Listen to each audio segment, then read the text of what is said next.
বর্তমানে কোটা আন্দোলন কিন্তু অনেক কঠিন পর্যায়ে চলে গেছে, কেননা এখন সবার একটাই দাবি, প্রধানমন্ত্রীর পদত্যাগ।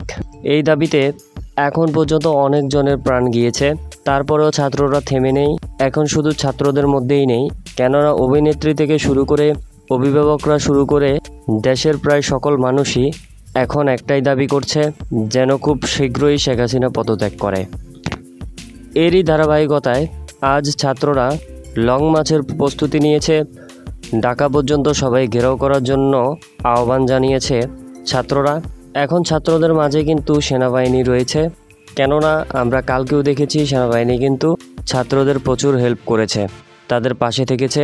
গোপন সূত্রে জানা গিয়েছে খুব শীঘ্রই সেনাবাহিনীর হাতে ক্ষমতা বুঝিয়ে দিবে শেখ হাসিনা, কেননা তিনি দেশ চালাতে হিমশিম খেয়ে যাচ্ছে। তাই অবশ্যই সেনাবাহিনীর কাছে সোপর্দ করতে পারে ক্ষমতা।